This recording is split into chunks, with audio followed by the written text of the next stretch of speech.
Hello, everybody, and welcome to another episode of That Wrestling Show, the only podcast where all pro wrestling matters. As usual, I'm Bill, joined by Fro. Hello, Fro. Hello.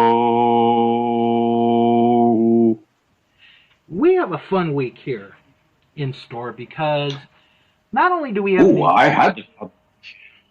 we got fun news to discuss, plus we're going to preview this Sunday's Impact event, Hard to Kill, and we are going to discuss what happened last weekend in Japan with Wrestle Kingdom 14. I think saying that this was a terrific weekend of shows is a bit of an understatement. Yes. And before we begin, I want to thank Joseph McDade. You heard his song, which is entitled Natural Duality, as the theme song of That Wrestling Show. You can listen to his music for free at josephmcdade.com, and you can use his music as well for podcasts, such as this show, YouTube, videos, indie movies, video games, you name it, you can use it just as long as you give him credit. Go to josephmcdade.com.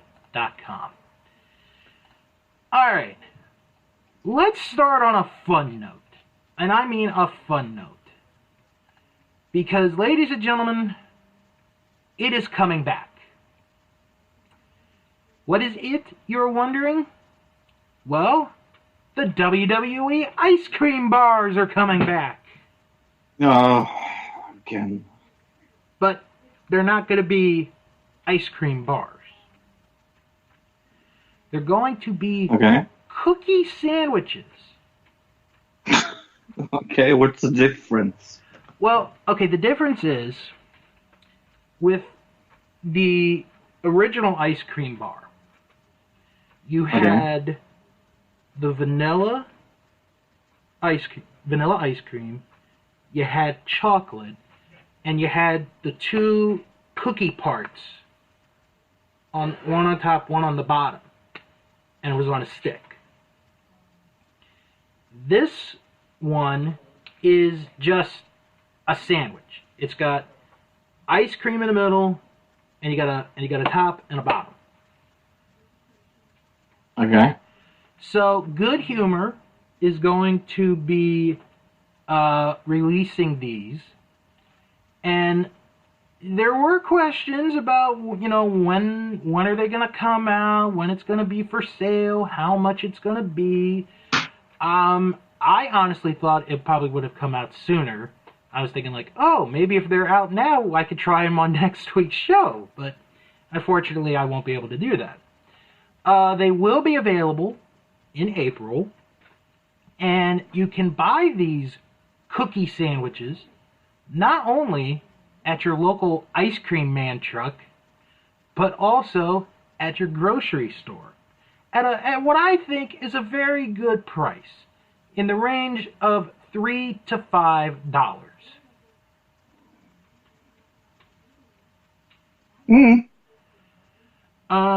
I know this story probably doesn't mean a lot to you, Fro, but not really. This is a bit of a big deal because I remember these when I was a kid, and I would only eat the cookie and the vanilla part. I gave the chocolate part to my sisters or my brother. So now that they're bringing them back, and now it's going to be an actual sandwich, I am all for it. It's coming home. It's coming home. Yes, it is. The ice cream is coming home. Mm-hmm. I'm happy for it, but I'm not overhead, doing flips and all that kind of stuff. But no, I can't wait. Mm-hmm. Can't wait for April to come now. All right. The next couple stories that we're going to get into are going to be into the file of weird stories. Okay. Now, Fro, I know that you have only been a fan for 10 years, and you never really, you never got a chance to see WCW when it was around. No. Of the little bit of memory that you have of WCW, would you remember the Nitro Girls? Oh, yeah. Okay. Well, the reason I'm bringing this up is because a former Nitro Girl is being sued in New York State. Okay. This report was from the New York Post because, you know, it's not the New York Times.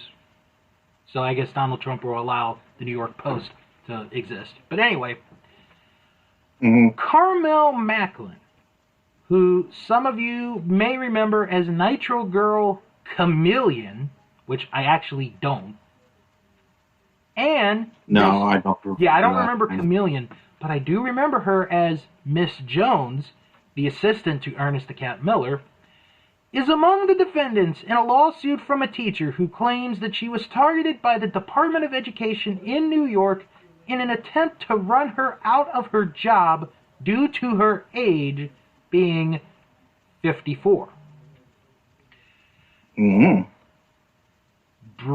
This is an actual name, Brenda Marie Alexander, is alleging that Macklin took Alexander's master's degree project and repurposed it as her own, despite only rearranging how it was produced, and then ignored Alexander's attempts to confront and discuss the situation.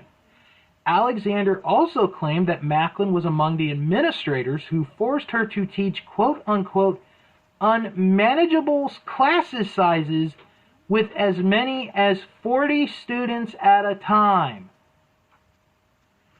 Alexander claims that Macklin, now an assistant principal, was also involved in trying to get Alexander reprimanded for corporal punishment after an incident where she restrained what her lawsuit claimed was a quote-unquote violent student during an incident. Alexander was the only teacher who was reprimanded for the incident and removed from teaching, and even after the allegations against her were dismissed internally, she alleges that Macklin and others worked to prevent her from returning to teach, and that harassment continued even after she transferred to a new assignment at another high school in Queens, New York. Macklin worked for WCW initially as a dancer as part of the Nitro Girls in 1998, but morphed into Miss Jones, where she worked ringside and was connected with Ernest Miller and the late Chris Kanyon. She finished up in pro wrestling in 2001 when WWE purchased the rights to WCW and the promotion shut down. Okay, so I am actually going to take an opinion on this. I'm actually going to give an opinion on this because of my profession that I have, which, if you're listening for the first time, I'm a teacher's assistant. I work with special needs kids. First off, I side with the teacher on this. I do. Because, number one, 54 years old is a young age for a teacher, believe it or not, folks. It is a young age. There are teachers who go well into their 60s and even into their 70s before they retire. The fact that at one point she had to have a class of 40 students is beyond absurd. It is ridiculous. It is class A ridiculous. Yeah, it's pretty weird. I think, and this is just my opinion, I think Miss Alexander has a legit argument and a legit case against not only Carmel Macklin, but the other people that, are, putting this lawsuit or that are being sued by Miss Alexander in this situation. Right. Obviously, school districts are completely different all over the country. I think what Macklin is doing is wrong. I think the other people that are in this lawsuit, that are being sued, are wrong. And I hope that not only Miss Alexander wins this lawsuit, but I hope Miss Macklin loses her job. Yeah. No, I could not agree more. It's just ridiculous that, you know, It sounds incredibly stupid. I could tell you, Fro, some of the classes over the years have gone over 20. Like 25 maybe. Special ed is a little different, but they can be overcrowded as well. Like, I worked last year in a class with 11 special needs kids. Think about that. 11. Do you think that's too many for a special needs class? I think I do. Yeah, definitely. And the problem is, you have to just roll with it. There's nothing that, you know, you can do. It's just what's given to you. So I feel I support Miss Alexander in this, and the whole article. I could send you the link for a little later, but I'll also post this on our Facebook group for others to read, to hear how much of a bitch Miss Macklin is, basically.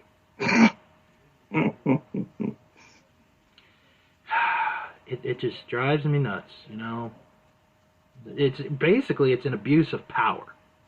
If you want me to be completely honest, it is a straight up abuse of power, not only in the school but also within the school district.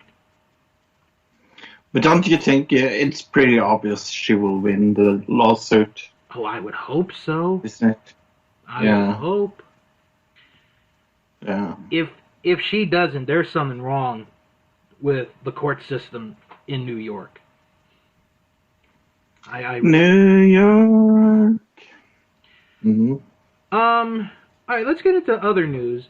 Chikara, we don't really talk about them as much because right now they're on a little bit of a break.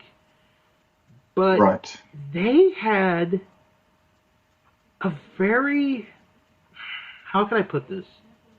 A very interesting situation take place. Okay. Which has led them to sever all ties with Rory Gulak. I know him. Rory Gulak is the brother of current WWE wrestler Drew Gulak.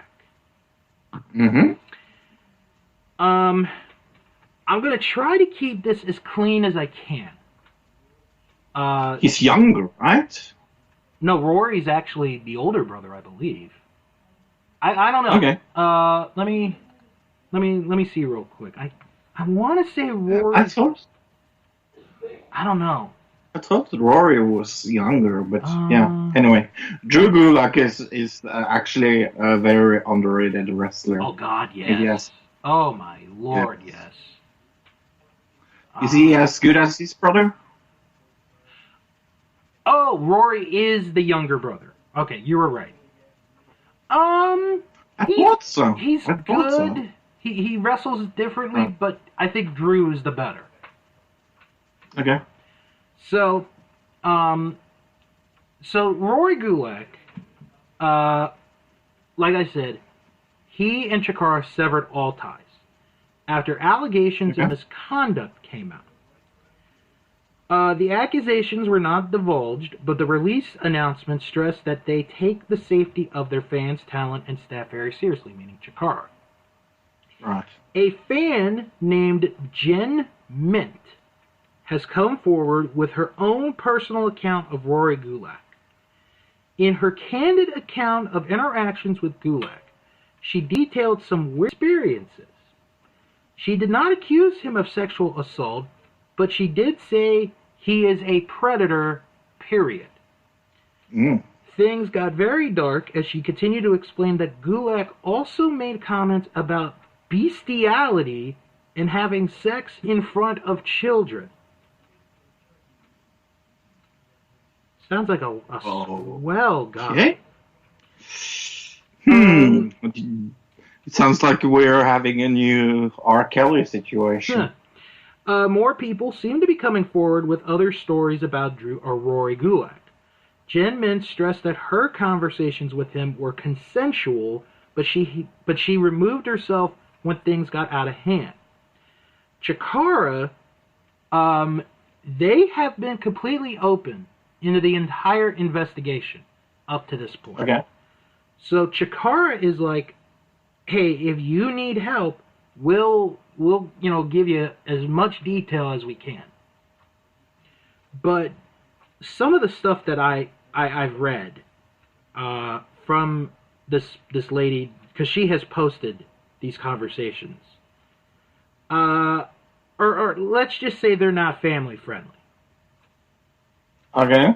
I mean, it's very graphic in nature and in detail.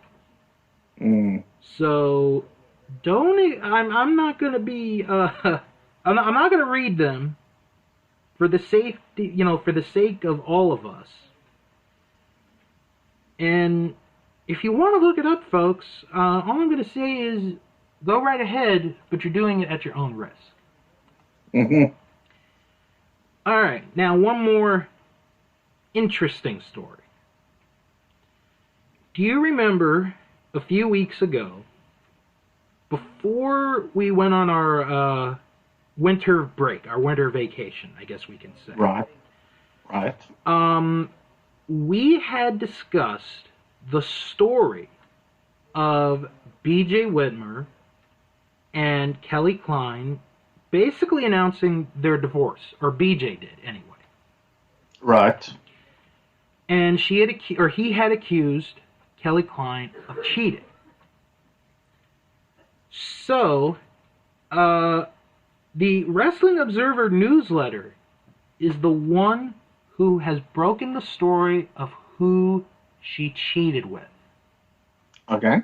And after I explained this, it all makes sense.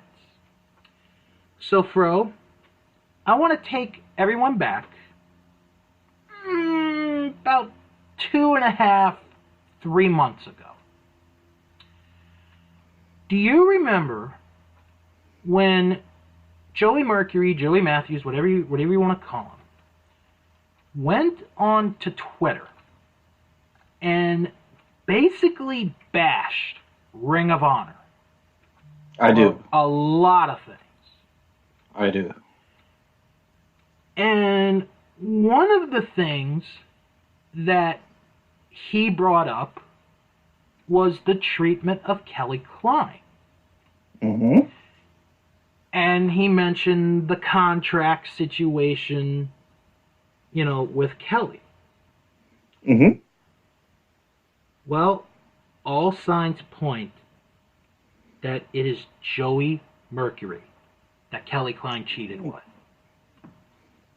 All makes sense now. Yeah, I was just going to say that. Seems like things are making sense now. Because, remember, Joey was like, oh, Ring of Honor is terrible now. Ring of Honor is bad, and, it's a shitty place and all of that. And basically, this is how I look at it. If this is true, that it is Joey Mercury. Because I don't want to say that, this is 100%, this is the facts. But if it is true, not only has Joey Mercury just blackballed himself from not only every major wrestling promotion in the United States, but he has blackballed himself from ever going back into the indies ever again, and he has cost Kelly Klein, who is a good women's wrestler, the opportunity to go to other promotions and wrestle there. He just ended a career. That's sad. It is. Yeah. And honestly, I thought Kelly Klein and B.J. Whitmer was an odd couple to begin with, but... Yeah. You never know who it's going to be. Like, I remember when I got married, I was 100% sure that that was going to last the whole life. Right. It doesn't. Yeah, it's not every time you get together, it's going to last. Yeah. It is what it is. Yeah. Well, I also remember you telling me your mom tried to stop the wedding, but that's another story for here or there. Yep. So, she did. Yep, that's another story. Mm-hmm. All right, speaking of stories, one of our favorite shows that it is wrestling related, but it's not in the ring. It's not action. It's more story. Dark Side of the Ring. We had a lot of fun talking about that last year. And we had confirmed that there was a season 2 going to take place. As of right now, Vice, which is the channel that airs the show, is putting together and filming the second season of Dark Side of the Ring. There are 3 topics that have been confirmed that will be covered in season 2. Ooh. We will have the Brawl for All. Okay, I'd like to know where that is part of the Dark Side of the Ring. Well, okay. I'm not sure. Okay. Wedge. The Benoit Tragedy. Oh, yeah. Which we're going to have to talk about all these episodes, Fro. So, you know, yeah. When we get to the Benoit episode, you better not put in a leave of absence that week. No, it's okay. And Dino Bravo. And that's an interesting one because of how his life ended. There's also been talk of Herb Abrams, who used to run the UWF promotion, and New Jack episodes could also be happening, but have not been confirmed whether they have moved forward on including those. The plan is for 10 episodes for this second season. The Benoit Tragedy episode will feature the sister of Nancy Benoit, Sandra Toffoloni, and Chris's son, David. Chris, you know, we've seen David around in pictures, and because he wants to be a wrestler. Oh, yeah, definitely. Since Toffolini has noted this publicly on her Twitter account, she has reunited with David and thanked the series for giving her back her nephew. Toffolini and Benoit were together at an AEW pay-per-view last year. So, it's going to be very, you know, when it does come out, because I think it was like in the summertime when it came out. Yeah. I think it was July. Yeah, about June or July. So, I'll be looking forward to it, honestly. I really will. Yeah, definitely. So. Definitely. Okay, also, in TV news, Straight Up Steve Austin is getting a second season. This is a press release today from the USA Network. The USA Network today announced it has picked up hit unscripted series Straight Up Steve Austin for a second season. Expected to premiere this summer, Season 2 will consist of 8 half-hour episodes and is produced by Line Media. Hooray! Something I don't have to watch. Exactly. The unique interview-based series, hosted by Stone Cold Steve Austin, was 2019's #1 new unscripted cable series for men 18 to 49 and men 25 to 54. Okay. Which I did not know. That sounds... Season 2 guests are to be announced at a later date. So, I'm going to ask you, Fro, because I didn't watch it. You didn't watch it. I know No. Steve, who is one of our admins in our Facebook group, he watched it and he thought it was terrible. Mm-hmm. I'm just going to ask you, if you could book one guest for this show, for this season, who would you have? Vicky Guerrero. That's a good choice, actually. Yeah. I'm going to go a bit outside on this one. I think I'm going to get a laugh from you on this, but I'm going to say it anyway. I'd like Weird Al Yankovic to be on there. That would be funny. That would be great. I would watch that episode. Oh, yeah. So, congrats to Steve Austin. He's got a second season on that show. And this Sunday, after NXT UK Takeover 2, a new episode of the Broken Skull session will debut, and Kane is going to be the guest. Yeah. I might watch that one, actually. Nah. No? Nah. Nah. I mean, we're not even previewing NXT UK Takeover because we don't watch it, unfortunately. But are we not? We can if you want. I'm going to watch it on Saturday. Okay. When we get to previews a little later, we can definitely preview it. Yeah, I'm super interested in that show. Okay. Well, NXT always has good pay-per-views. All right, we'll preview that a little bit later on. I'm not going to watch it live because the day after I'm going to watch something live. Well, actually, if I read it right, the show begins at 5 p.m. in England. Oh. So you might be able to see the whole show. Ooh.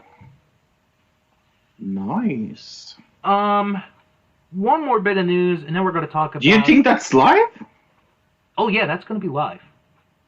Ooh. At 5 o'clock? Nice. 5 o'clock in England. How far ahead are you? 1 hour. Oh, only 1 hour plus. Oh, yeah, you'll be able to see the whole show. There you go. Nice. One more piece of news, and then we're going to get into the week of wrestling on television here. Because, I have seen more wrestling this week than I have in last year or something. Fro's brain has been warped tremendously. Now, Xavier Woods, he's, as everyone knows, he's out of action for about a year, but he has some free time on his hands, and one of which is that he will be hosting the 2020 Crunchyroll Anime Awards. Okay, never ever heard of it in my entire life. Crunchyroll, which is the world's most popular anime brand, I'm reading the press release, by the way, folks. Okay. Is excited to announce that voting for the Crunchyroll Anime Awards is now open. Okay. The nominees have been revealed and they are on the Anime Awards website. Fans are encouraged to vote every day. Voting will reset every day at 12 a.m. Pacific time for their favorites between today, January the 10th, through January the 17th. This year, the host... Yeah, sorry. Do you think I know anybody that's nominated? Not a single one. Well, we have fans on here that are anime fans. Oh, I don't mind that anime. Right. It's just that I never had the time to... I have seen... I can count how many animes... there. I can freaking say it even. Anime shows I've seen on one hand. Yeah. I've seen Attack of the Titans. I thought that was good. I have seen Death Note. I thought that was good. And I think that's it. There you go. Yeah. This year, the host for the Anime Awards will be WWE superstar and longtime anime fan Xavier Woods. Mm-hmm. Doesn't really surprise me. It really doesn't. No, The- he will be a good host Oh as yeah, well. he will. He's very energetic, so... The winners will be revealed live during the Anime Awards show on February 15th, 2020 at 5 p.m. Pacific, so that's 8 p.m. Eastern Time. All winners are chosen by fans across our global community and a committee of judges. Judges will serve as tiebreakers in the event of any ties. So, I just have to read you one category. Just by the name, I want to see which one you would watch. Okay. This is for Anime of the Year. Okay. Carol and Tuesday. Okay. That's an easy name. Yeah. Demon Slayer, Kimetsu no Yaiba. Oh. Mob Of course. Mob Psycho 102. Ooh. Okay. Oh Maidens in Your Savage Season. Okay. That sounds like a poem. Yeah. The Promised Neverland. Ooh. And Vinland Saga. Well, I think the Psycho one. I was leaning a little towards Oh Maidens, but I think The Promised Neverland sounds like a better. For those who are curious, they have other categories. I'm not going to read all the nominees, but they have categories such as Best Protagonist, Best Antagonist, Best Boy, Best Girl, Best Director, Best Animation, Best Character Design, Best Score, Best Fight Scene, Best Couple, Best VA Performance, Japanese and English. Okay, yeah. It's voice acting. That's what it is. Voice acting, yeah. Yeah, voice acting.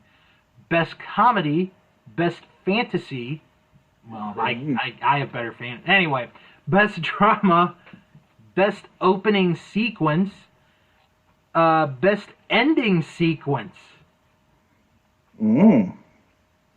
God, that's like giving an award show for like a TV award show, and then here are the nominees for Best Commercial in the 5th segment of a show. Oh man, Look, I'm not making fun of anime fans. I have a lot of friends who are into anime. I have tried. I never got into it. So, but yeah, you should try to see Death Note. Death Note is very, very exciting. I like Attack of the Titans as well, but Death Note was really good. But no, I agree with you. I think Xavier is a perfect choice. Yeah. For this award show. So congrats to Xavier Woods for getting the nod there. Mm-hmm. Definitely. And we are in award season because we had the Golden Globes this week. Yes. And speaking of award shows, next week it is the 5th annual That Wrestling Award Show. As we'll be coming with to you special live. guest. Oh, we have a special guest. Oh, who do we have? Elmo's coming. Oh, Lord. He better not be drunk. No, I know Elmo is coming. Elmo is going. Oh boy. Lord, he better be over Big Bird by then. But anyway, yes, voting is still going on. If you're not a member of our Facebook book, if you're not part of the Facebook book, what are you doing? But if you're also not part of our group, join our group. You have until next Thursday. Next Thursday is the final day to vote in all of our categories, and I can tell you right now, a couple categories, it's pretty much a closed deal as to who is winning. A couple categories, you have some close races, actually. And I think, depending on your taste, you might have surprises. Nice. So, and since Fro is not on social media, he does not know he can't see what the polls are right now. Only I can. And yeah, so please message me on Facebook. Oh wait. Yeah, I know. Mm-hmm. So we will announce our winners on next week's show. Yeah, with Elmo. With Elmo. Mm-hmm. I hope you have the money to pay him off. Absolutely no problem at all. All right. He's he's a very dear friend of mine. Well, just remember, a friend in need is a pest. Okay. Before we get into the TV this week, Yes. I wanted to share this, and once in a while, I think it's sort of nice that we get a chance to talk about our lives outside of this show. So last night, I went to my nephew JT's first recital, band performance. He plays the trombone. This is the first year he's doing it. I was hoping you were going to say bar mitzvah, but okay. We're not Jewish. I know. It was a joke. Just because I'm part Polish. It was a joke. I know. I'm just messing with you. No. And in all seriousness, he did really good. I enjoyed his performance. However, as someone that watches stuff and listens to stuff, oh my gosh, bro! I'm not trying to make fun of this young man. I'm really not. I think he's actually younger than me. The conductor, the instrumental teacher. Okay. Lord love him. He was trying. So you've been to plenty of concerts, or at least orchestra concerts growing up. Did any of your siblings play an instrument? No, but I sang a lot. Okay, this sort of relates to it because there is a singing part that we're going to get to in a minute. I sang in the choir. I sang so beautiful. My teacher started crying and said to my parents, "He sings like an angel." That was before I had my balls drop. Oh, this kid's gonna make me millions. Ah, shit. No. Mm-hmm. Okay, but anyway, he had his here's where he conducts, right in front of you. Just imagine it in your head, folks. Mm-hmm.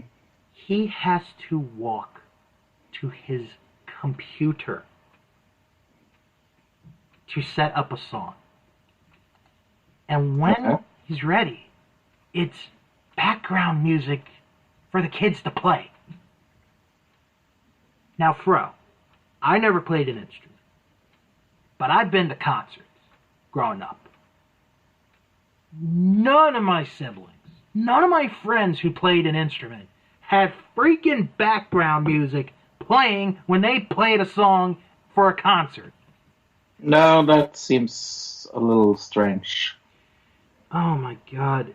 And the worst part was, some of it, the background music, was so loud that you couldn't even hear the kids playing. If you're playing violin, folks, if you got a kid that wants to play the violin, I'm going to tell you right now, first year you play violin, all you do is you just pluck the strings. They don't let you, with the bow. They let you. But anyway, I couldn't even hear the kids plucking the string on the violin. Wow. Yeah. So I'm about to crack at this point.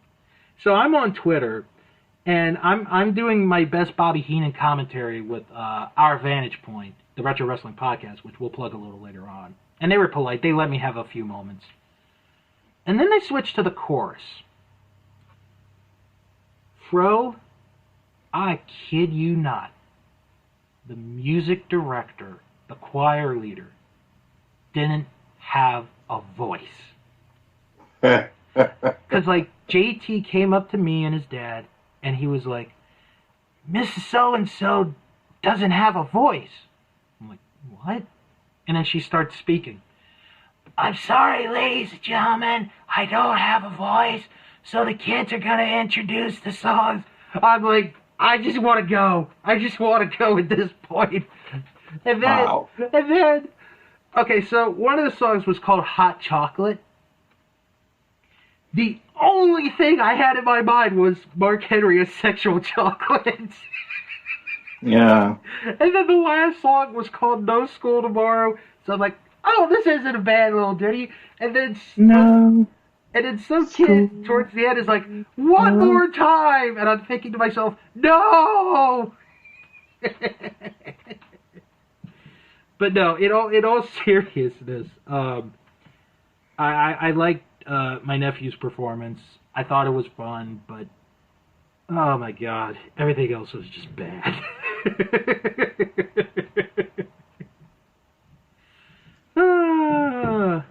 Don't you enjoy it, folks, when we get to talk about life? I know. Mm-hmm. Speaking of life, this week in wrestling, I'm going to be honest with you, Fro. Nothing could top Wrestle Kingdom for me, so I'm going to disqualify myself for this week. I agree. But I do want to mention a couple of points or moments that that we can point out that we saw that we found interesting or we thought was good or thought was bad. One for me that I thought was bad was AEW and the women's title match this week. I totally agree. Yeah. It's just the way it was booked. Yep. Because I could not agree more. I thought for certain Statlander was going to win the title. I thought for certain. But Brandy Rhodes is on commentary, and please, let's never have her on commentary again. I'm begging you. She's extremely bad on commentary. Oh, God, yeah. Promos, she's good. She's good at promos. Oh, yeah. She's very good at promos. But on commentary, no. Oh, my God. Don't ever give her a headset. And it's like, oh, I don't care about this match. It's like, then what the hell are you doing here? Yeah. And then her other, she was playing the heel and it didn't work. No. It did not work at all. It did not. And then during the match, this Japanese wrestler who I've never heard of, who's apparently a legend in hardcore wrestling debuts, it was just a mess. It lost the fans in this one. It really did. It was terrible. It was terrible. What else do you have? Or name something that you have that you want to bring up as far as TV-wise this week. I thought NXT was very good this week. Okay. I liked NXT this week. We do have the ratings. I'll put them up in a little bit, but go ahead. Yeah, it was definitely better than AEW this week. I think AEW is my least favorite show of the week, actually. Wow. Yeah. I saw the recap for SmackDown. That looked okay. I saw the recap for Raw. That looked okay because I had seen a lot of hours. I saw New Year's Bash as well, so I saw one more pay-per-view than you. Right. I still have to watch the ceremony for Liger. That's like the only thing I want to see from that. And what I heard is it is fantastic. It was, I cried. Would you say it was better than Flair's?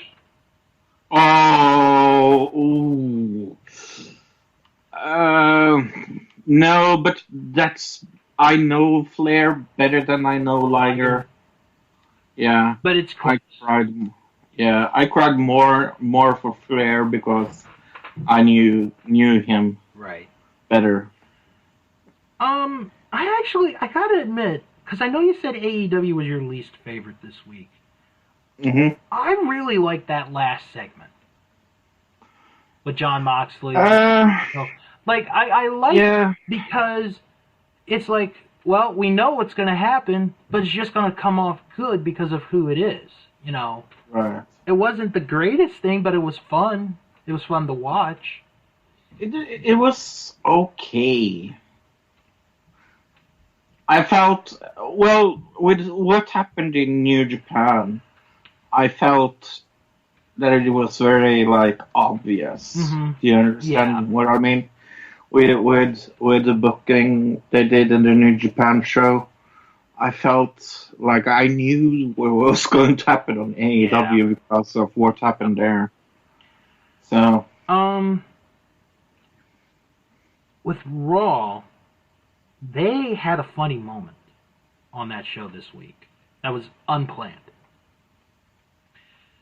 So, AJ Styles, he's leaving the ring. He wins the match. oh yeah, I saw, like I said, I saw a recap, and they had this in the recap. Yeah, so that's funny. For those who didn't see it, 2 security guards grab a guy who's in the ring, and it's and they cut right away to commercial. So it's like, okay, you know, it's another random fan. Mm-hmm. We later find out that it was the actor from the week before who did the wedding who was going into the ring, and the security guards had no clue who it was, and they just tackled him anyway, thinking that he came from the crowd. Oh, Lord. Poor man. Isn't pro wrestling great? Oh, I feel sorry for him, though. And then I also want to mention the ending of Raw, when they're talking about what's going to happen next week. And Vic Joseph is like, oh, and we just got word Seth Rollins and AOP are going to face Samoa Joe, Kevin Owens, and Big Show in a fist fight. And Jerry Lawler's like, a fist fight? What's that? I was like, exactly. Damn it. Yeah, because you don't know what the fist fight is, do you, Jerry. Oh, Lord. I don't know what this fight is, but I've been wrestling for 50 years. Oh. Stupid man. I haven't had a chance to see NWA yet this week. No, I have not either. Like I said, I saw a pay-per-view more than you, so. Yeah, but I want to mention two brief clips that I saw, which I thought was really good. Okay. The first one, which I thought was great, was and I actually saw this on Instagram, the confrontation between Tim Storm and Camille. And Tim Storm is talking to her, and he said something, I forgot what it was, but it wasn't a derogatory remark. She slaps him across the face while holding the microphone, and he's giving her this death stare like he's about ready to beat the crap out of her, and he does nothing.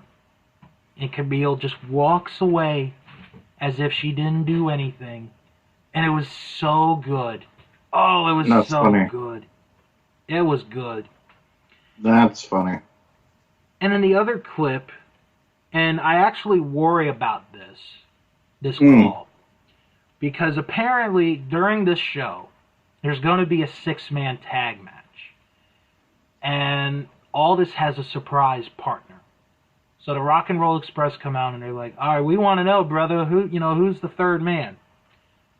It's Scott Steiner. Oh, no. And as Scott Steiner is coming down the steps... No, but I have to mention this. As Scott Steiner is going through the crowd, walking down the steps, Ricky pulls Robert, and he's like, let's get out of here. And then you could read Scott Steiner's lips, and he's going, Where are you going? Where are you going? I thought that part I thought was funny. But, yeah, that's the first bad move NWA has made since coming back. Scott Steiner can't wrestle. I have seen one of his last match. Yeah. He can't wrestle. It's not good. That's what happens, folks, when you take steroids so much. Uh-huh. But, But the big news, or the big thing, TV-wise, this week that I want to mention, because I actually got a text from Al Out of Love. He could not do a segment this week. Apparently, he was so awestruck by what happened at Wrestle Kingdom that he has not been able to recover.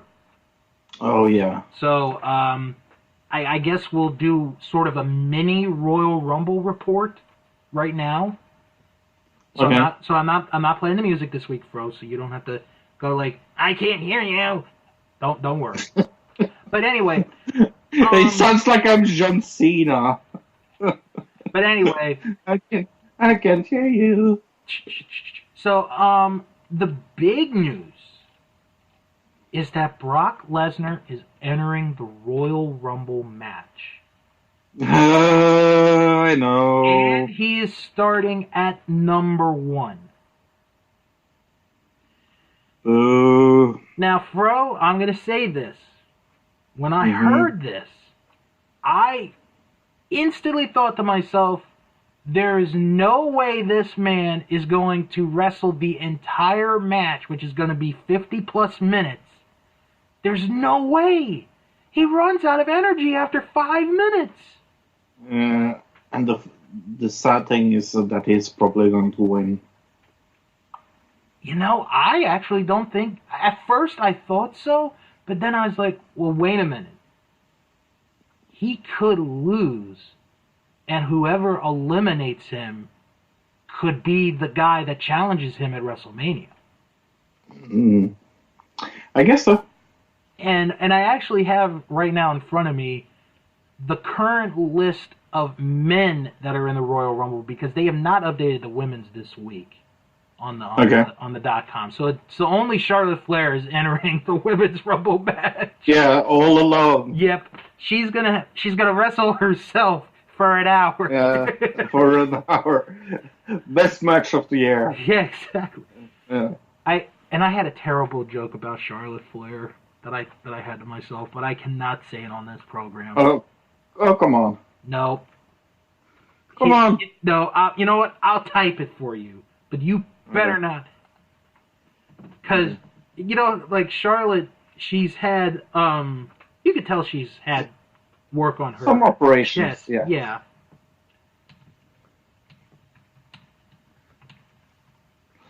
What do you get if you cross Charlotte Flair with giraffe? Oh, Lord.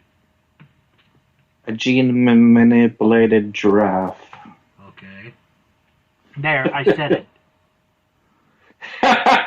There you go. No, I'm not going to say that. Thank you. I just had to get that out. I've had that in my system all week. I just can't say it. So anyway, here's the guys right now for the Men's Royal Rumble. We have Brock Lesnar, Roman Reigns, Rey Mysterio, Randy Orton, Ricochet, AJ Styles, Drew McIntyre, and Eric Rowan. Now, I gotta give them credit. Who of them, if you take out Brock Lesnar, that is very obvious going to come far, who would you think would win out of those that have been announced other than Brock? After what I saw this week, I think Drew McIntyre's got a real good chance to win it. Yeah, I was just thinking that. He's been pushed for so long, so hard. Everybody wants this guy to succeed. Yeah. You know, but that's who I would pick right now.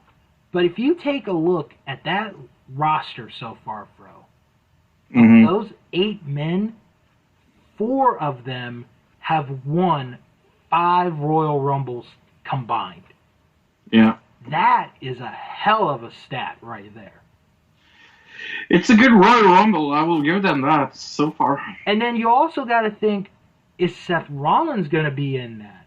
Because if he is, then you're going to have 5 former winners of the Royal Rumble, which I think would be a record. I'd have to go back and take a look to see what the record is.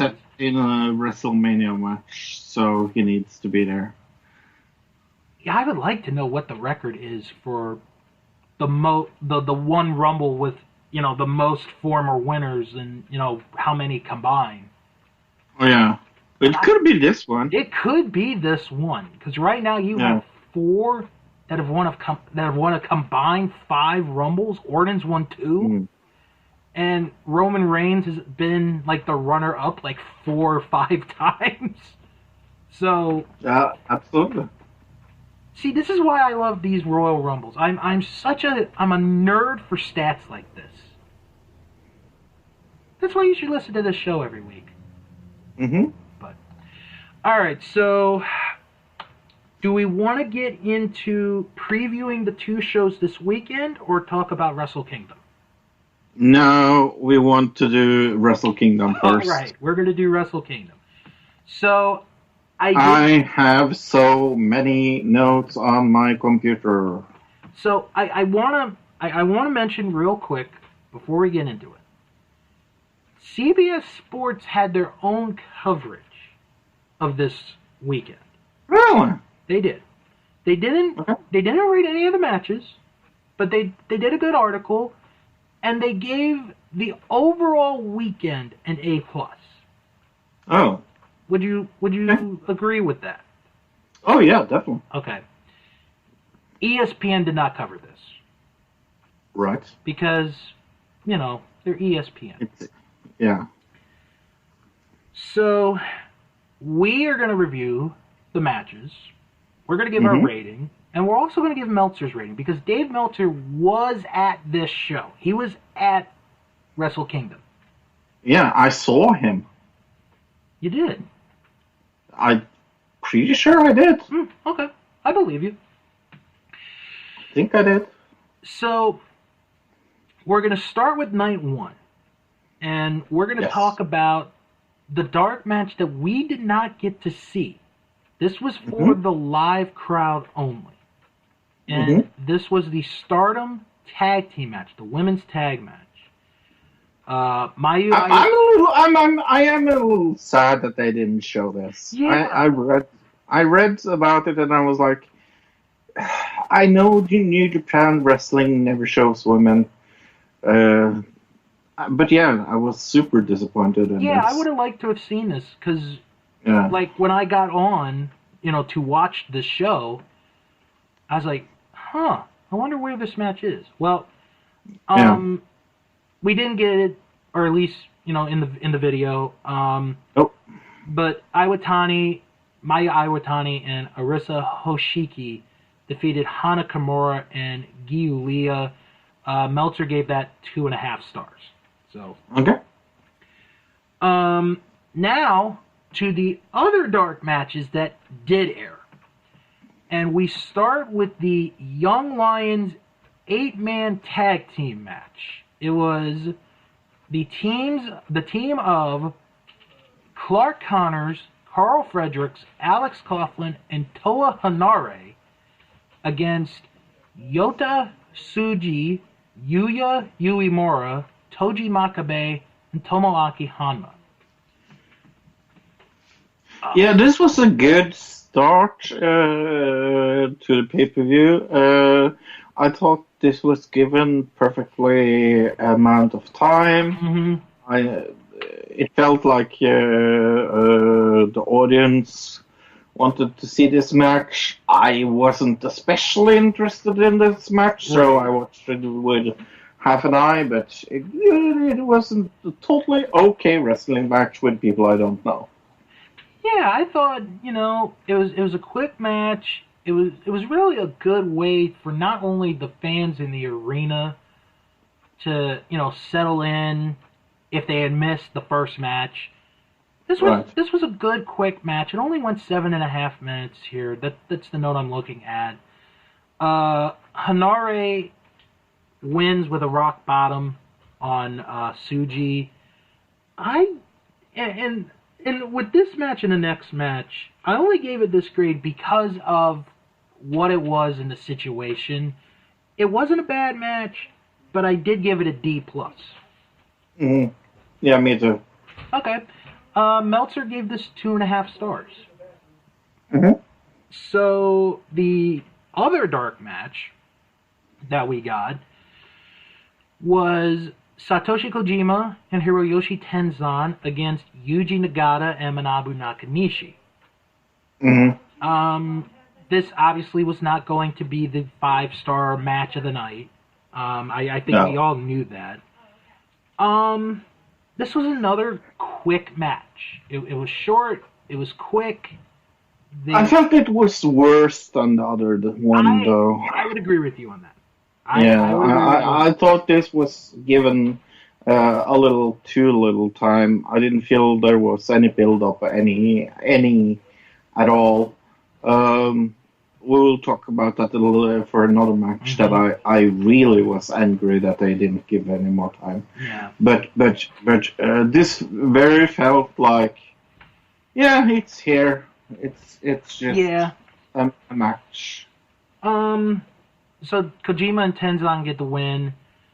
I gave this a D+, but it's on the lower end of the D+. Oh, I gave this a D-. Okay. Meltzer gave this 1.5 stars, and something that should mention before we go further. A couple days after Liger's retirement, Manabu Nakanishi announced that he is retiring from professional wrestling, and he will be retiring this year. So, congratulations to Nakanishi on a very good career. I mean, he was IWGP Heavyweight Champion at one point.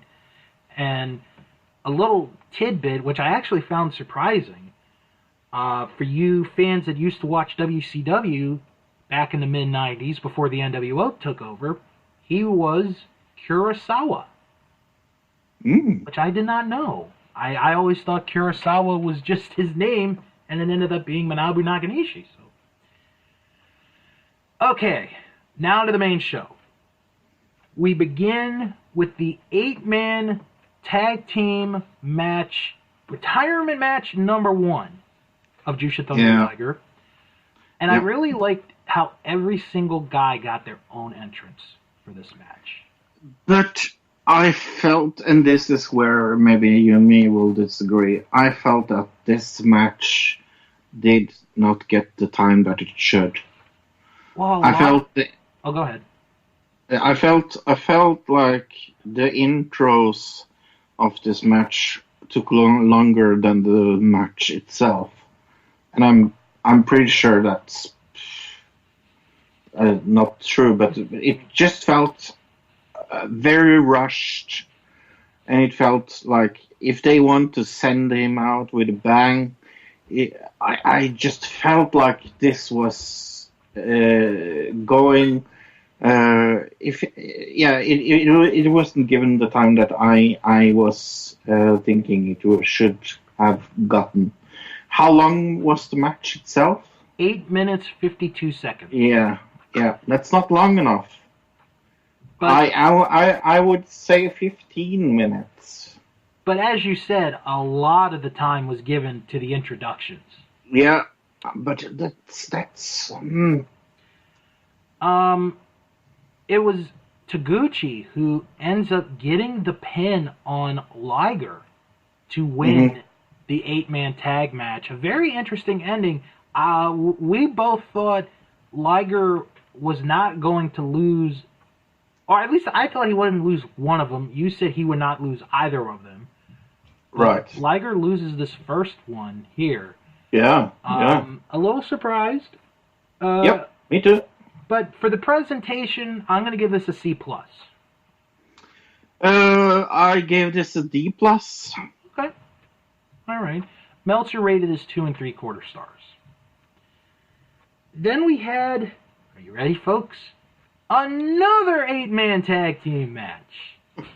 This was Los Ingobernables de Japón of Evil, Sanada, Shingo, and Bushi against Suzuki-gun of Minoru Suzuki, Zack Sabre Jr., Taichi, and Desperado. This one didn't really click for me, and I feel bad. Bless you. Bless you. Sorry. I feel bad because there are some wrestlers in that match that I really like. I like Sabre. I like Sanada. I like Shingo. You know, this Evo. one just didn't really click. Me neither. I have this as one of my least favorite match of the main show. Yeah, this would have been my second least favorite. Yeah. But the end of the match, Sabre gets an armbar on Bushi, and he really bends it backwards to the point where Bushi has to scream submission. Suzuki-gun gets the win. I gave this a C. Oh, you are very, very, very nice. I gave this a D. All right. Meltzer rated this 2 3/4 stars. Then we had, wait for it, another 8-man tag match. Ah! This time it was members of Chaos, Hiroki Goto, Toru Yano, Yoshihashi, and Tomohiro Ishii against members of Bullet Club, Kenta, Bad Luck Fale, Yujiro Takahashi with Peter, and Chase Owens. God, Peter is so beautiful. Oh my God. She is gorgeous. Oh.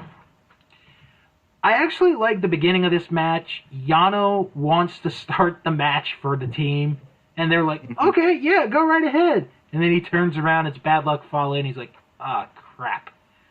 I liked that. I think that was really the high point of the match. I have to say something about the commentary here because I'm not a true. Right, so you listen to the English. Yes, and one of them was a member of the Bullet Club. Yeah, so, Gino Bambino, I think is his name. Yes, Gino Bambino. That's right. What a name that is. Yeah, very good wrestling name. But anyway, he was so funny under this match. It was so much fun to listen to him. I had more fun listening to the commentary than the match itself. Because the match itself it's totally okay, but this didn't click either. Yeah.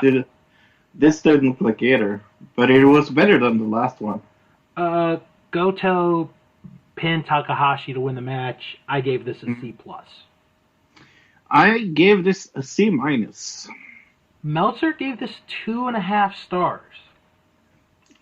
Now, before we get into the next match, I did a little bit of research because we had talked about, I believe we talked about this, how New Japan wasn't going to be airing on Access TV anymore. Maybe we didn't talk about this. I do think we talked about it, yes. Okay. Well, we now have the reason why. Because Anthem, which is the parent company that owns Impact Wrestling, wanted New Japan to go into a working agreement with Impact Wrestling. New Japan said, no, we're not doing it. And New Japan got kicked out of the channel a whole year before their contract expired. So, yeah, no more New Japan on Access TV. Yep. All because they didn't want to work with Impact. Which, to be fair, now, Fro, let me just say this before you get on it. I think New Japan made the right call because I don't think Impact is ready yet to do a working agreement with New Japan. I don't agree. I knew you wouldn't. Yeah, no, I don't agree at all. I think, at best, they were like 2 years away. But that's just No. That's just me. I think that's stupid to say, to be honest. Okay, yeah. That's fair. I think Impact doesn't... The reason why Impact isn't bigger is nothing to do with the quality of their show. Oh, no, it's absolutely not that. So... Or maybe... I think that's unfair to say. Or maybe, and this is just another thought, maybe New Japan still has a bad taste in their mouth about how they treated Okada when he was in Impact years ago. Wouldn't surprise me. But that was a different regime at that time. So. Well, yes, but I understand why. I do. All right, so from here on out, the remaining matches are all championship matches. No more 8-man tag matches. We're done with those. The next match, IWGP Tag Team titles, Juice Robinson and David Finlay challenging Tama Tonga and Tonga Loa. This was my least favorite match of the main show. Yeah, this was shit show. This was really bad. I have this. Yeah. I don't know what went wrong here. It just didn't. It didn't click. It did not. It didn't click at all. Yeah. And I don't understand what they were thinking, because it felt like two wrestlers that was not two of them was not interested in this match whatsoever, and it was very clearly to me who those two were. Yeah, I mean, the fans are not into this match. Nope. It just didn't click at all. No. So Juice and Finlay win the IWGP Tag Team titles. I gave this a C. I gave this a C-. Meltzer gave this 3 stars, despite saying that the crowd was dead, which it was. Yeah. It was dead. I did not care. By the way, did you hear that woman screaming the whole freaking show? No, I missed that. Oh. Background all fucking pay-per-view. Oh. Anyway. How did she do that again?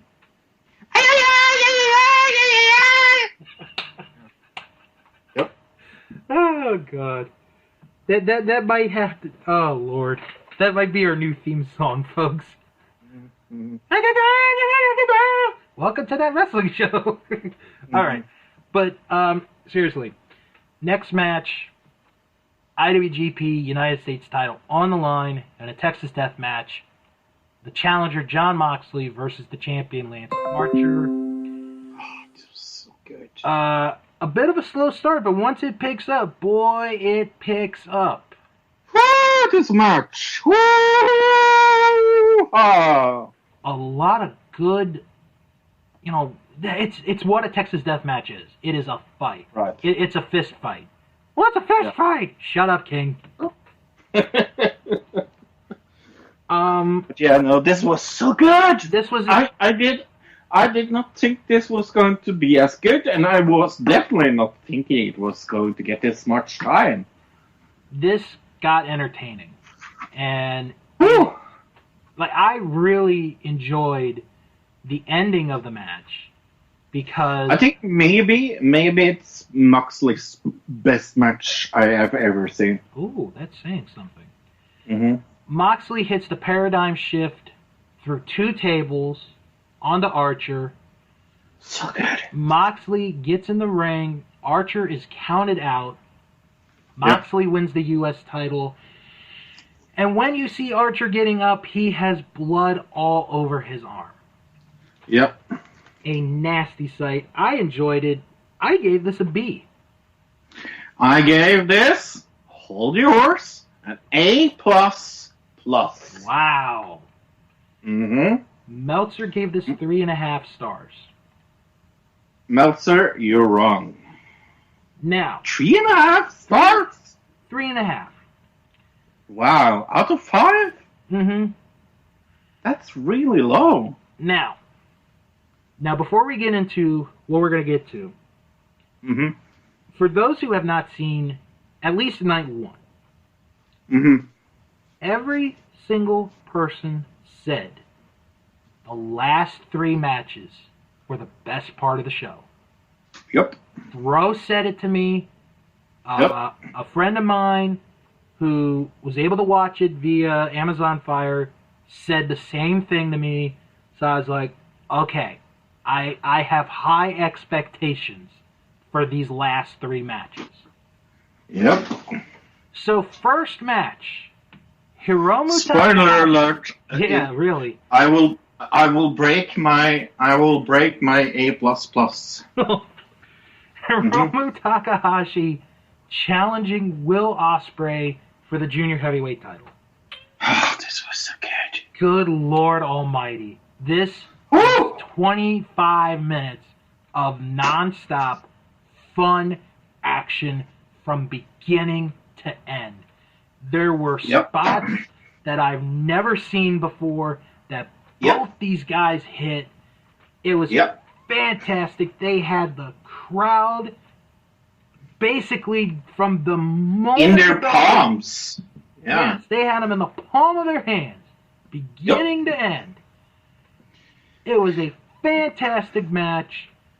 Takahashi hits the ticking time bomb to win the junior heavyweight title in a stellar match, a fantastic match, maybe one of the best junior heavyweight matches I've ever seen in my life. A+. Well, hold on to your horses, because this gets an A+, plus. Wow. Yep. Are you ready? 5 pluses. You ready for Meltzer's? Yeah. He gave it 5.25 stars. Yeah. And just amazing. And this is Okay, I want to read the last sentence in Meltzer's review of this match. Okay. This was the third best match in Tokyo Dome history at this point. Although that only Although that only lasted about an hour. I was just going to say yes. All right, so the next match is what I thought was the first part of a double main event, because definitely. The last two matches basically were going to determine who's going to main event night 2. Right. It is Tetsuya Naito challenging Jay White for the Intercontinental title. This has a slow start to the match, and it takes a while. Yeah, it took a little too long for me, to be honest. But once they get going, they get going. I mean, the referee gets knocked down at one point. That was good. Gato tries to interfere on multiple occasions. And they're doing everything. Jay White and Gato, they're doing everything they can to try to win this match. But they can't do it. They can't beat Naito. And eventually Naito is able to come back towards the end. He hits a Destino, and then he hits a second Destino, and Naito wins back the Intercontinental title. This is another good match. Not the best of the three, but it was a good match. I gave this an A-. I gave this an A- as well. All right. Meltzer gave this 4.5 stars. Yeah. Now. But then. Yeah, exactly. Then. But then. Then. Wow. We have the main event. It is Kota Ibushi challenging Kazuchika Okada for the IWGP Heavyweight title. Now, this is Okada's shot because he won the G1 during the summer. This match was unbelievable. Brilliant. I mean, if you did not leave that match becoming a fan of both wrestlers after this match, there is something wrong with you. And that ending, though? Oh my God. So good. There were imaginary. There were 2 or 3 times where I thought this is the end of the match. I mean, it was unbelievable. And I'm gonna say something here. I don't think I ever thought I would have said, because I've been a fan my whole life. I saw Hulk Hogan I saw Ric Flair. I saw Austin, Bret Hart, The Rock, Shawn Michaels, Triple H, Sting. I've seen a lot of the greats. Mm. And I'll even put John Cena into this mix. But Okada might be the single greatest big match situation wrestler of all time. Because I agree. every single time it is a big match, he delivers. And Ibushi delivered. Both these guys delivered in this match. I mean, Okada's at the point with me where he's one match away from me saying Okada's the greatest wrestler I've ever seen. That's how good he is. Mm. And I've seen Flair. I've seen Hogan. I've seen so many guys, in my whole life. I've never seen anyone like Okada. I've never seen a guy, when it's a big match situation, come and bring it time after time after time. And this match is a perfect example. I mean, Okada must have hit 7 Rainmakers in this match. At least. And the last one is the one that does it. It was incredible. I gave this an A++. I gave this Here we go. an S. An S. Okay. Explain this to everybody. An S is for super fragilistic, superalidocious. Oh, it's a supercalifragilistic expialidocious match. Yes, Oh! it is one of the best matches I have ever seen in my entire life. If you have not seen this match, Please do. you just do. This is the best match I have ever seen in my entire life. Wow. That's saying something. I loved this match. Meltzer gave this 5.5 stars. Mm-hmm. What a night one this was. Mm-hmm. And I was thinking to myself, well, at least day 2 can't be as good as day 1. Mm-hmm. Right.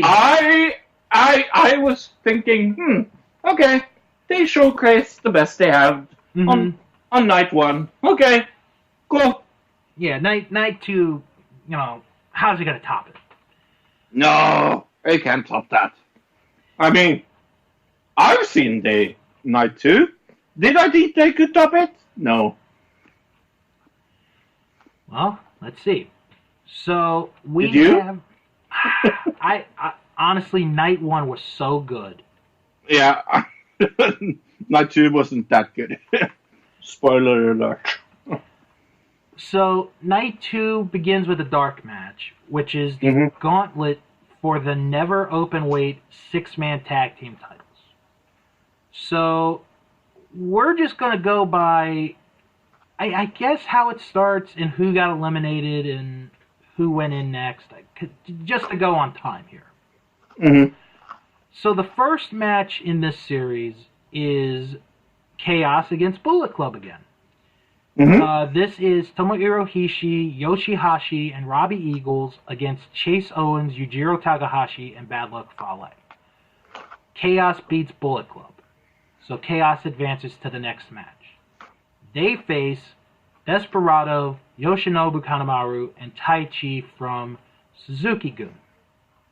Chaos advances. They beat Suzuki-gun. Then we have Los Ingobernables, Evil, Bushi, and Shingo, who now enter the match. And they eliminate Ishii, Yoshihashi, and Robbie Eagles. So now we get to the last spot of the match. And this is for the 6-man tag team titles. This is against Makabe, Taguchi, and Yano. And we have new 6-man tag team champions. Evil, Bushi, and Shingo win the never open weight 6-man tag team titles. I'm gonna give this a C- as a whole. Yeah, yeah. What was wrong? I just felt like this was a very trite start to the pay-per-view. I gave this a D minus. All right. Now Meltzer rated each part of the match separately, so. Okay. Part 1 he gave 1.5 stars. Part 2 he gave 1.25. Part 3 he gave 2 stars, and the final part he gave 2.25. Okay. So now we go to the main show. And we begin with Jushin Thunder Liger's last professional wrestling match. It is Jushin Yeah, and I will say it again. Why was this given so incredibly... It's got a little more time than the match the night before. It is Liger and Naoki Sano against Hiromu Takahashi and Ryu Lee, or Dragon Lee, depending, Obviously, this is just a big celebration for Liger. It really is. It's a good match. Hiromu gets the win on Liger. Liger takes the pin in his last 2 matches. I never thought I'd see that. I didn't either. Yeah. I'm going to give this a C. Yeah, I gave this a D. Right. Meltzer gave this 3.5 stars. Okay. And then a little later, I want to talk about Liger, because obviously I've seen him more and longer than you have, but I just wanted to say my piece about him. Next match, the IWGP Junior Heavyweight Tag Titles on the line. Roppongi 3K of Sho and Yo challenging the champions El Phantasmo and Taiji Ishimori. And Fro, I'll let you take this one. It was okay. I mean, I didn't really care about anybody in this match because I didn't know who anybody was.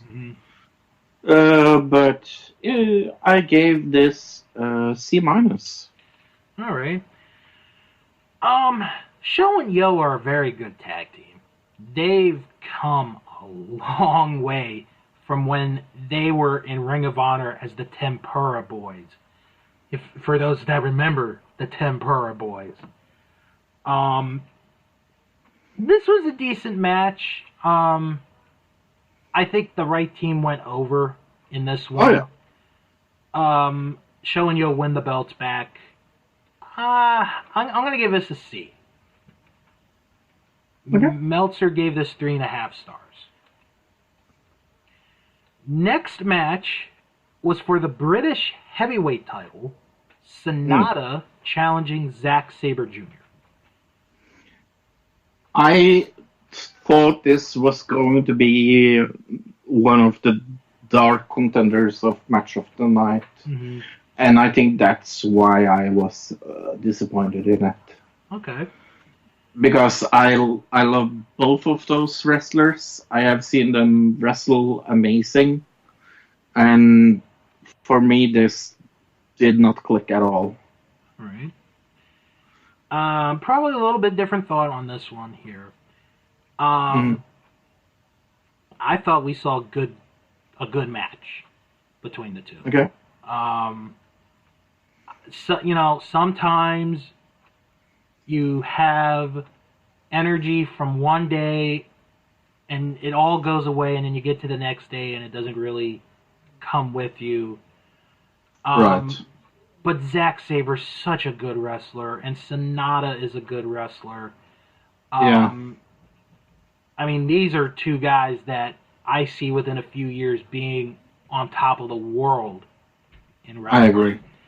Saber wins to keep the British heavyweight title. I gave this a B minus. I gave this a C+. Okay. Meltzer gave this 4 stars. Oh, okay. Then we had Juice Robinson challenging Jon Moxley for the IWGP United States title. Oh, this was good. Yeah, I'd say that it was. It wasn't as good as their last match. Right. I mean, right. That street fight was an A++ for Right. me, but it was okay. Yeah. I liked the ending. Oh yeah, we got to talk about that. Moxley got the win with the paradigm shift to keep the title. Yeah. But then after the match, Minoru Suzuki comes out. And he wants a shot at Jon Moxley and the title. And Suzuki beats up Moxley after the match. So we're going to get, I believe it is going to be this month, next month, Moxley and Suzuki one-on-one. Oh, man, what a match that's going to be. I gave this a C+. I gave this a C+ as well. All right. Meltzer gave this 2 3/4 stars. Then we go to the never openweight title, Kenta defending against Hiroki Goto. I like both guys. Yeah. I also like both of these guys, but just didn't really. No. Yeah. Goto would get the win to win back the never openweight title. I'd give it a C-. Oh, I gave this a D-. Right. Meltzer gave this 2.5 stars. It was just a little laster luck. Right. And then we got the announcements for dates for 2020. Just run through those real quick. February 3rd is going to be their 48th anniversary show. The New Japan Cup semifinals is on March 20th. The finals are on March 21st. Sakura Genesis is March 31st. There's going to be a show on April the 29th in Kagoshima. Dantaku will be a 2-day event, May 3rd and 4th. The finals of the Best of the Super Juniors is June the 6th. Dominion is June 14th. And this is the big news here, Fro. The G1 Climax Tournament, which has always been a summer tradition, moved to the fall this year because of the Summer Olympics. And the final 3 days will be October 16th, 17th, and 18th. Wow, that's late. That is late. So, because of the Summer Olympics being in Tokyo this year, they are moving the G1 to the fall, with the finale being in the middle of October. Excuse me. Next match, I guess we could call this the bronze medal match of the double main eventers. Jay White and Kota Ibushi. This was an enjoyable match. It's totally okay. Yeah, it was passable. Yeah. Jay White got the win here. I give this a B. I gave this a B+. All right. Meltzer rated this 3 stars. Then we go to our semi-main event, which is a non-title match, by the way. Hiroshi Tanahashi against Chris Jericho. And Jericho brought the AEW title with him. Interesting. Yeah. I found that very interesting because they officially don't work together, and he's allowed to take the title with him. Yeah. I don't believe that anymore. Especially on what happens after. Yeah. Yeah. I don't believe that for a second. Very good back and forth match. between the two. I really like this match. I think I'm higher on this match than you are because I really enjoyed it. I mean, Tanahashi can still go, man. This is one of my favorite matches of the night, actually. I mean, Jericho, I know it's been said over and over. It's beating a dead horse, but I'm going to say it anyway. Jericho can still go at 50. He can still go. Jericho forces Tanahashi to tap out. Yeah. What a surprise. Yeah. I gave this an A-. Oh, okay, cool. So you're on the A train with me. Yes. Because I gave it an A. All right. Yeah. I mean, I'm on the A train, but I'm not on the A train, with all the back hair and all that. But that's a story. I know. And then the main event. This is the double title match. It's title for title. Tetsuya Naito, the Intercontinental Champion. Kazuchika Okada, the IWGP Heavyweight Champion. This is the match Naito needed to win to basically cement his legacy. Because every time he's fought Okada on this stage, he has lost. Yep. That is a good enough story to tell this match. Yep. Naito would do anything to win this match. Anything. Okada was his old self. Still tremendous. Yep. Great back and forth match. Naito goes back to his old bag of tricks, uses a Phoenix Splash, which he hasn't done in a long, long time. Hits Naito with the Destino, or Okada, pardon me, with the Destino, and Naito wins the IWGP Heavyweight title. And he goes from having no belts, starting the weekend, ends the weekend with 2 belts. 2 belts. Yeah. I gave this an A. I gave this an A+. All right. Yeah. After the match, Kenta attacks Naito. Oh, what a shock. I'm so surprised. But I think this is a big deal for Kenta. Because it's like, I'm still a big name. WWE may have screwed me up, but I still matter. Right. So I'm looking forward to that match, Naito and Kenta. That has been confirmed for February. Meltzer gave that match 4 3/4 stars. Yeah, so like I said, definitely, night 1 was better. Night 2 was still enjoyable, but yeah, I was a little disappointed in day 2. I'm not going to lie and say I was satisfied. Right. It was okay. Yeah. I would give day 1 an A. I would give day 2 a B+. Yeah, I mean, the first day was so good, was so strong. I don't know if anything would have been able to have topped that. No. I really don't, so. No. I do want to mention real quick the TV ratings for this week. AEW beat NXT in the ratings.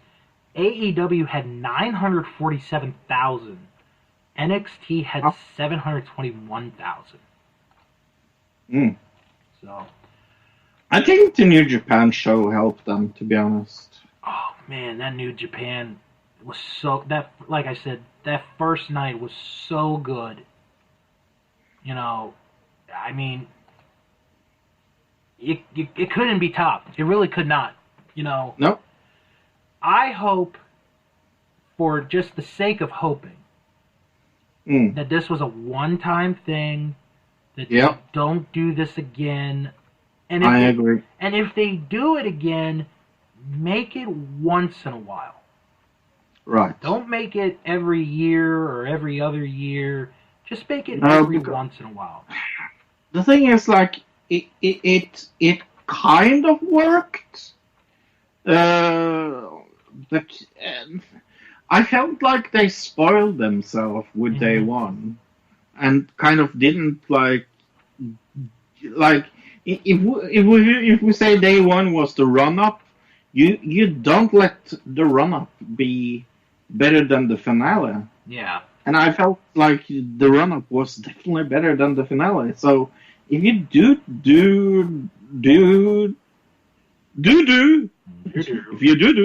if you do two shows, let there at least be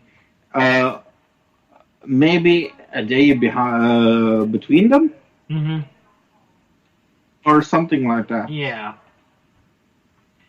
And I think the main thing here is if WWE watched it, which I doubt, but if they Oh yeah, I think they did.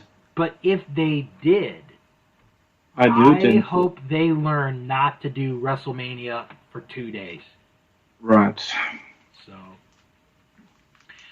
all right. I just want to say real quick about Jushin Thunder Liger, because everyone's had tributes on social media this week. I just wanted to say this. The first time I ever saw Jushin Thunder Liger wrestle, I was like 6, going on 7, and he was in WCW. This is 92. And, Right. you know, he was doing he was winning the jobber matches. But the first real good to great Liger match I ever saw him in, maybe people will laugh at this, I'm not really sure, was at a Clash of the Champions event. They did that night, and they started a tournament to crown the NWA World Tag Team Champions.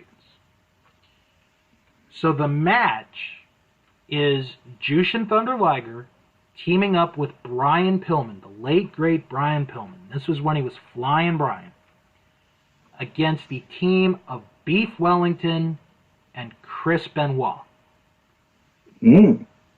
That match, in 10 minutes, made me a fan of Liger right then and there, because I'd never seen anything like this as a 7-year-old.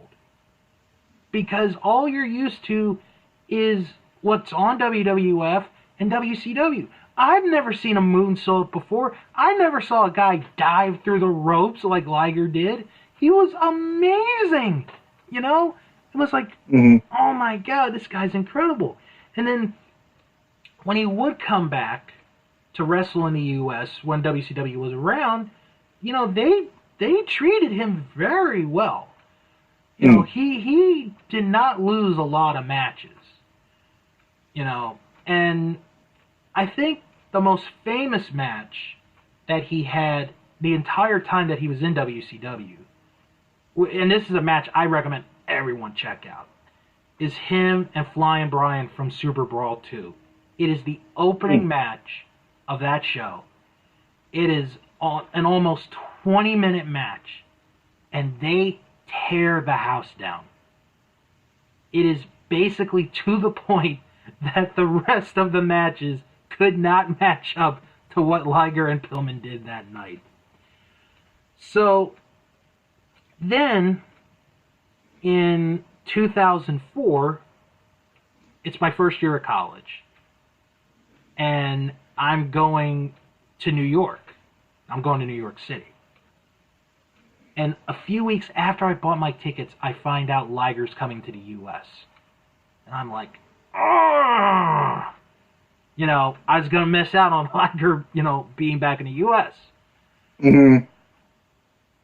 Then, in 2013, at WrestleCon, I got my picture taken with Liger in full gear. little did I know, the day before, at a Chikara show, Liger was going to wrestle at Chikara. And when I found out, I was like, oh, no! Because I thought, well, that's it. I'm never going to get I'm never going to see him wrestle live ever again. But I did get my picture taken with him. Then, last year, New Japan and Ring of Honor, Madison Square Garden. The first person they announced for that bout, or for that Honor Rumble, is Liger. And when Liger came out for that match, he got one of the loudest pops of the night. And it was well deserved. To me, Jushin Thunder Liger is the greatest junior heavyweight wrestler of all time. No one will ever be able to duplicate what that man did. He is one of the few wrestlers I can honestly think of, Fro, that if you've been a fan for a long time and you've seen his matches, he's one of the very few that I can honestly say I've never heard anyone say a bad thing about him in the ring. Nice. That's how good and how great he was in the ring. Mm-hmm. He contributed tremendously to professional wrestling. I mean, he's the one that created the Super J Cup, which is one of my favorite shows of all time. There's never going to be another one like him. There really won't. And I just want to say thank you to the greatest junior heavyweight of all time, maybe the greatest masked wrestler of all time, Jushin Thunder Liger. He should be on The Masked Singer. Well, I hope he's not on The Masked Dancer, because yeah, you heard about that spinoff. I know, with Ellen. Yeah. Not thrilled about that. All right, so we got two shows to preview real quick. Well, I'm just going to say about New Year's Dash. Yes, go right ahead. B+. Okay. So we have two shows on Sunday. The first one, is NXT UK Takeover Blackpool 2. Try saying that 5 times fast. No thanks. Okay. So we're going to go match by match, and we'll give our picks. First match, Trent Seven against Eddie Dennis. Trent Seven.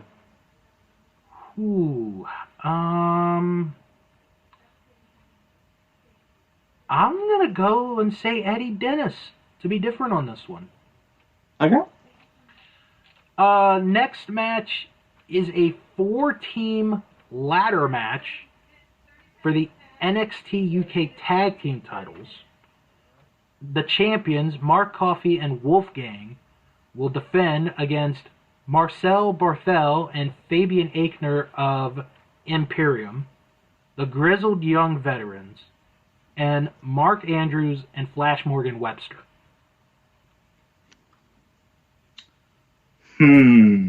Oh, and by the way, this is a ladder match, for those that didn't know. Yes. You go first. I do see a title change on this one. Yeah. I see Me too. Aichner and Barthel win the titles.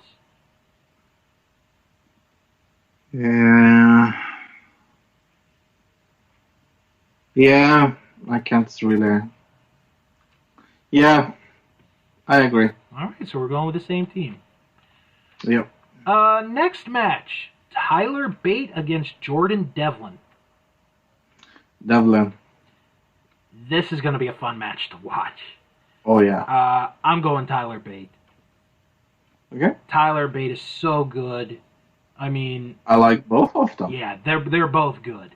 They're both good. Then we have a triple threat match for the NXT UK Women's title. Kaylee Ray defends against Toni Storm and Piper Niven. I think we will have a title change here, Okay. and I hope it's Piper and Evan.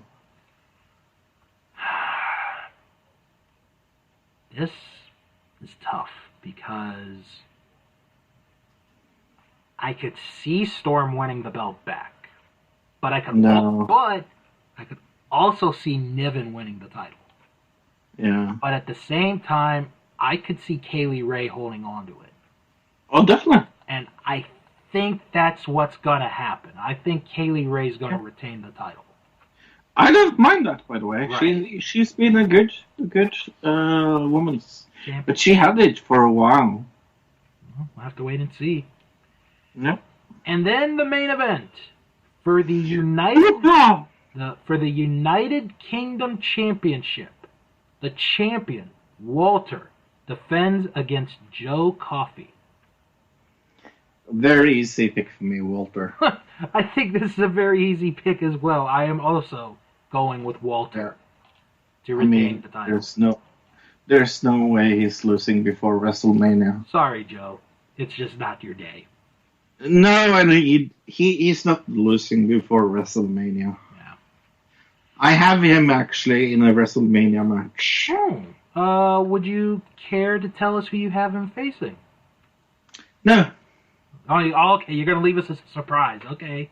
Yeah. I see how it is. All right. So we go from Sunday afternoon. Another very big man. I will give that as a clue. Okay. So we go from Sunday afternoon here in the United States to Sunday night's event, which is Impact Wrestling's Hard to Kill. Sounds like a James Bond movie. I am so looking forward to this main event, by the way. This main event of this intergender match, I can't freaking wait. I'm stoked. Well, before we get to that, let's go through the rest of the card. Yes. We have a battle for Animal Kingdom supremacy as Moose will take on Rhino. Moose. Yeah, it's got to be Moose, but my thing here is at some point they have got to start pushing Moose towards title contention. They cannot keep having him wrestle these older guys. I totally agree. Speaking of older guys, Ken Shamrock is going to be wrestling at this show, and he's going to take on Madman Fulton. I need to go with Shamrock. This is our first disagreement on this show. I'm going to say Fulton. Really? Mm-hmm. Okay. Then we have, this is an interesting match. Brian Cage versus Rob Van Dam. Yeah, this isn't for anything. No, this is not for anything. Rob is there to put him over, so I think I will go with Ryan. I think RVD's going to win him. And in a weird way, I sort of like his heel character. Oh, yeah. I like it as well. Even though I think Katie Forbes is a little bit too much plastic surgery, but I think RVD's going to win it. Okay. Then we have the Impact Wrestling Tag Team titles. Ethan Page and Josh Alexander the North defend against Rich Swann and Willie Mack. They need to do something with Swann and Mack. So I am going to say them. Yeah, I think we're getting a title change here. I think Swann and Mack are going to win the belts. They have to do something with them because they have been pushing them and pushing them and pushing them and pushing them. Right. All right, then we have this match. Michael Elgin against Eddie Edwards with the Call Your Shot trophy on the line. I'm really looking forward to this match. This is also one of the matches of the night for me. It's two people I love and adore going to wrestle against each other. I have a real problem picking who's going to win here, so I'm going to let you go first. All right. I think Michael Elgin, he's had a couple shots at titles. I don't think he's going to get one anytime soon. I No. think they need to make Eddie Edwards a big-time player again in Impact Wrestling.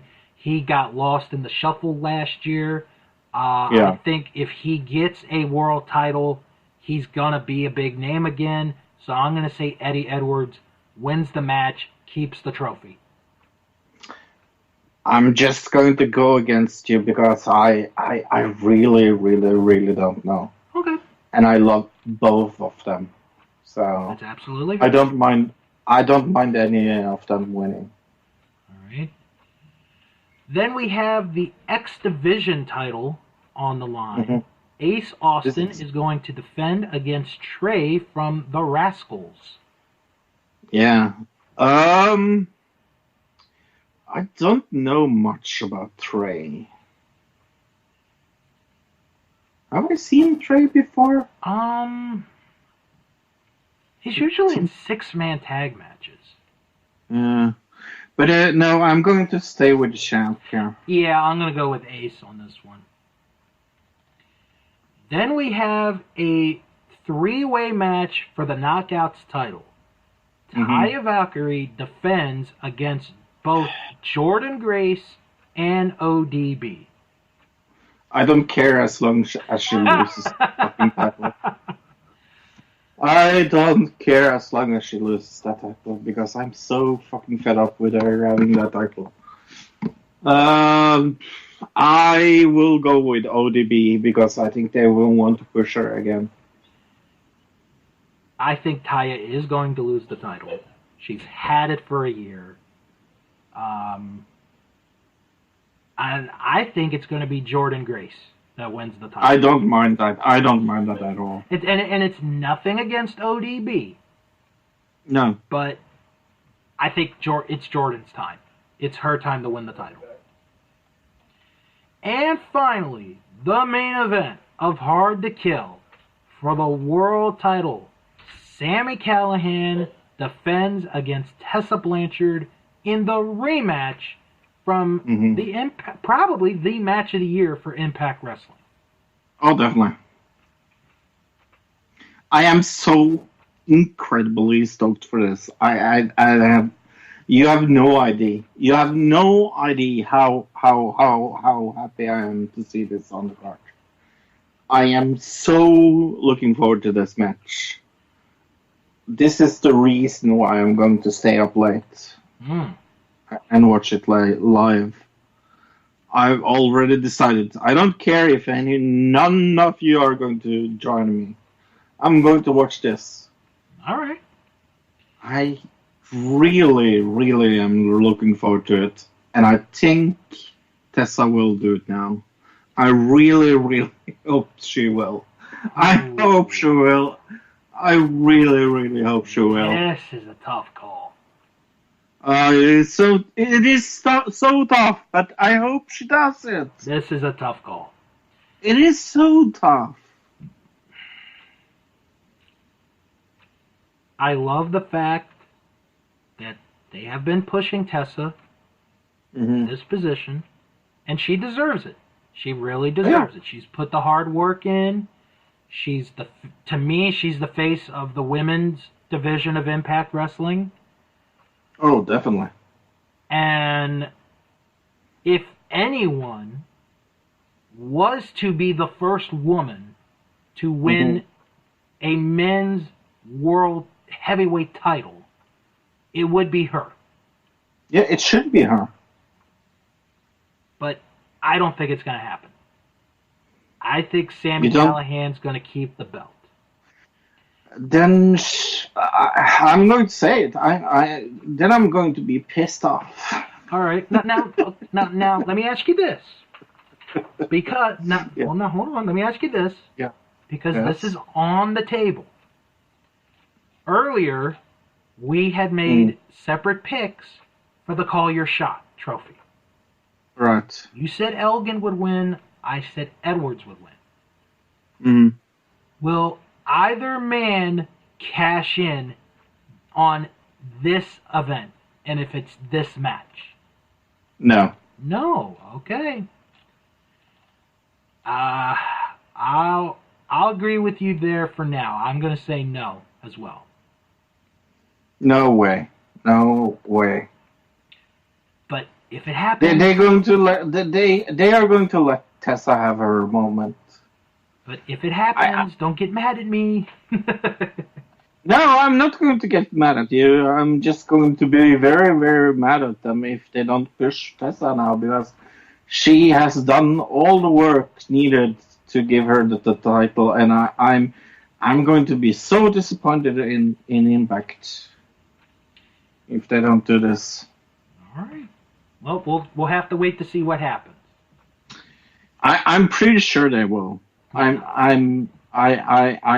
think it would be incredibly stupid of them not to understand what they have in Tessa. Yeah. All right. Well, why don't we start wrapping it up, and we'll talk about what we have in store next week. If you guys have any questions or comments, send an email, wrestlingman@thatwrestlingshow.com. All you do, just, send an email if you have any questions, or if you got a comment, send it, and I'll read it on the show. Follow the show on Twitter @WrestlingShow11. Don't forget to join our Facebook group. It is That Wrestling Show Fan Group. You type that in the search bar, and you add yourself, and we'll add you on. And if you can't find it, it's okay. I post a link in the description box, and you can get there like that. And visit the website, thatwrestlingshow.com. Fro, what did you guys discuss on Another Digital Citizen this week? Well, other than war, because freaking hell, it looked like it was going to be war this week. We talked about the most anticipated movies and television shows of 2020. All right. Very good. Mm-hmm. We have some podcasts that we recommend, both in wrestling and outside of wrestling. Check out Our Vantage Point, the Retro Wrestling Podcast with Joe Murata and Michael Quinn. They take you through the world of professional wrestling as only they can. This week is their season finale, and what a show they have for you this week. They pay tribute to Owen Hart, and we conclude the royal flush of the worst wrestling theme songs of all time. Fro, I'm going to put you on the spot. What is the worst wrestling theme song of all time?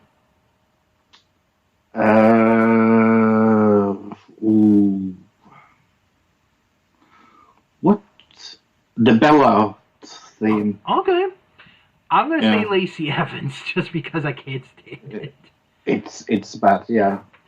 Plus, they review episode 1 of Los Luchadors. Los Luchadors. Yeah, I've never heard of that show, believe it or not. Me neither. I've never heard of it. Plus, and because, they've plugged us many times on their show, join their Patreon page. Donate to Patreon for Our Vantage Point.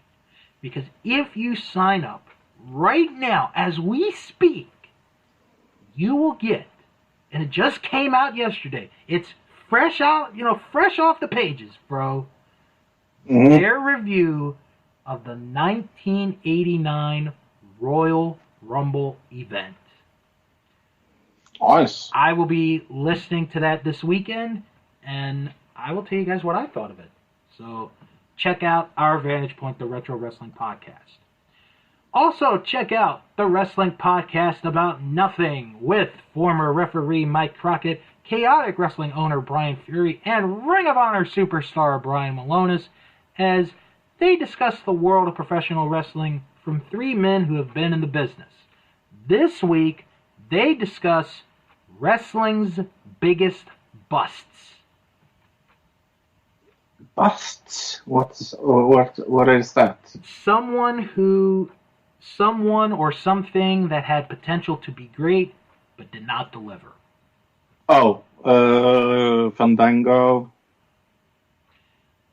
I say Scott Steiner's WWE run. I can think of the Turkey. The gobbledygooker?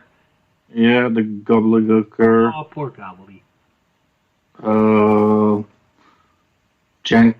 Dank the clown. Oh, well. That is the Wrestling Podcast About Nothing. And if you like your podcasts hosted by one individual, only one individual, then I recommend Greetings from Allentown with PW Peter Winston. He takes a look at one episode of professional wrestling each week in his own unique way. This week, for his 150th episode, he watches an episode of TNT Tuesday Night Titans from May 3rd, 1985, I should say, not 1995. I think they were over business then, yeah. Right. Where in that episode, they paid tribute to the Jobbers. I don't think I have ever seen an episode of TNT. Let's say it was Vince McMahon's attempt at The Tonight Show, but with wrestlers. Okay. Let's just put it that way. Okay. If you're looking for non-wrestling related podcasts, how about the Hollywood Profiles of Yesteryear with former guest on this show, Gabe Russo? He will take you through the silent era of Hollywood and give an entire episode dedicated to one former actor or actress. Also, he's a huge fan of the Three Stooges, and he watches and reviews each and every Three Stooges short there's ever been. This week... I love them. Aren't they great? Uh-huh. This week, he reviews the 10th short that the Three Stooges ever did, Hoi Polloi. I don't know if I've seen that one. That is the Hollywood Profiles of Yesteryear and the Three Stooges throwback from Gabe Russo. Also, check out Unspooled with Paul and Amy. They watch one movie from the list of AFI's 2007 edition of the 100 greatest movies of all time and give their thoughts on if the movie should or should not be on the list. This week, they discussed the 1964 comedy classic, and it's sort of funny that we're doing this because of, well, what's been going on. Dr. Strangelove, or How I Learned to Stop Worrying and Love the Bomb. With Peter Sellers in 11 roles, is it? I think it's 3. No, it's... Is it a... Well, we'll look it up later. Yeah, it's at least 3, but yeah. And... Amazing. Amazing. It is amazing. It really is. Oh, it's so funny. So funny. And a young James Earl Jones is in that movie. Yes, I know. And very young. And check out Shark's Pond, a South Park podcast where I review each and every South Park episode. This week, I discussed the Season 8 episode, Awesome-O.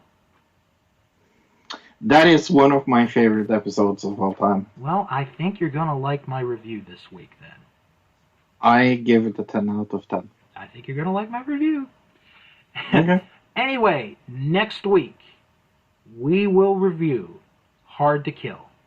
We might review TakeOver UK. And, might? Well, I mean... We will. Well, okay. We will. Well, at least Fro will. Maybe I will. I don't know. And, we will. Come on. Okay. We will. Okay. And the 5th annual That Wrestling Award Show, where we hand out all the awards in the categories voted upon by you, the fans. You chose the nominees. You vote for the winners. We're going to announce them right here next week. And, Fro, if you don't mind, please tell Elmo that he needs to take a drug sample test before he is allowed on next week. Okay, I will tell him. Thank you very much. On that note, everybody have a good, safe weekend. Have fun doing whatever it is. Oh, hold on. Next week, I have a surprise announcement to make. Ooh. And you know what? I'm not going to tell you what it is, because it's going to be a surprise. Ooh. So, until then, have a good weekend.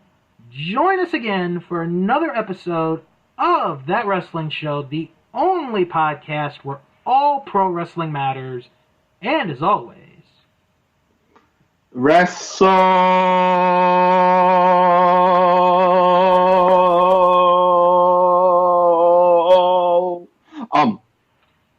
Konnichiwa, Mr. Liger.